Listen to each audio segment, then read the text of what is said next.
hopefully this series can be one part of a big movement of things. Like we're gonna have to attack this from all angles. Everybody on the planet is gonna have to decide that this is something worth fighting for. But Hi, my name is Jonathan Blomberg, and I'm writing for MovieZine in Sweden. hey, Jonathan. Hi. I've watched the entire season of Oh yeah. Extrapolations, and really liked the third episode a lot, Oh which good. are one of the two ones that you star in.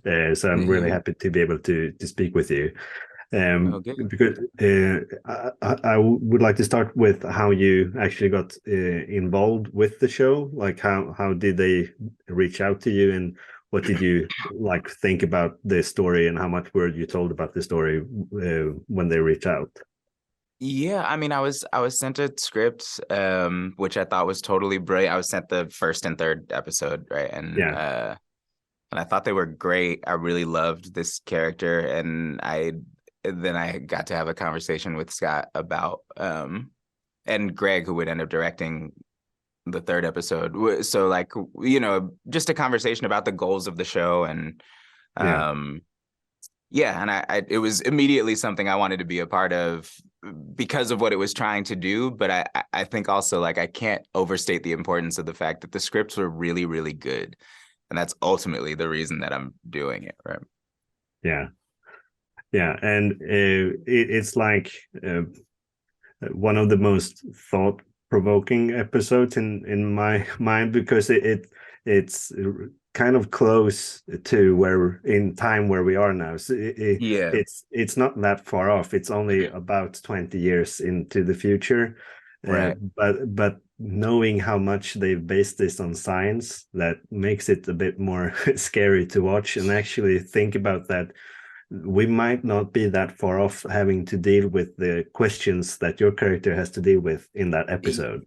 Yeah, I agree that that's one of the scarier things. And I think but another one of the things about that is that it's not that part of it is probably we probably can't avoid that. Yeah, you know what I'm saying? Like episode three is Yeah, probably that's probably about what's gonna it's happen. it's gonna happen. Yeah, It's sort of so it's kind of it's also that last moment of hope. I'm very happy that there's a lot of jokes in that episode. I'm very happy that it ends on kind of a hopeful note because to me that is like now's the time. If we're yeah, gonna do something about this, like we should do this now, and we could kind of only get this bad, yeah, hopefully.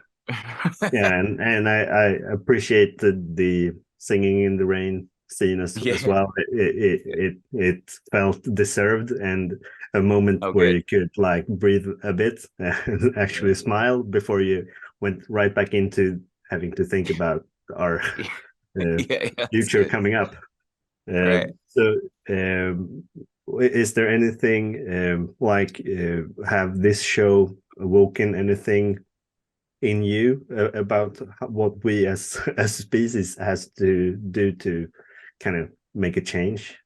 Yeah, I mean, I don't know that it's given me any answers, but it has given me a lot more information, and it also keeps it at the top of my mind, right? And so I think Yeah, hopefully this series can be one part of a big movement of things. Like we're gonna have to attack this from all angles. Everybody on the planet is gonna have to decide that this is something worth fighting for. But one of the big things that art can do is to help keep it in the front of people's minds for a little bit longer. So if it does that much, I think it's successful. I mean, it's done at least that much for me. Yeah. yeah, I agreed. So thanks a lot for your time, and obviously I'm a huge fan of Hamilton as well. Oh, I thank guess you. everyone tells you that. But best of luck with the premiere now, and I hope to speak with you some time before that Yeah, uh, yeah. dystopian future comes. Yeah, yeah, yeah. Let's do it before the synagogue floods. Thanks, man. Yeah, bye.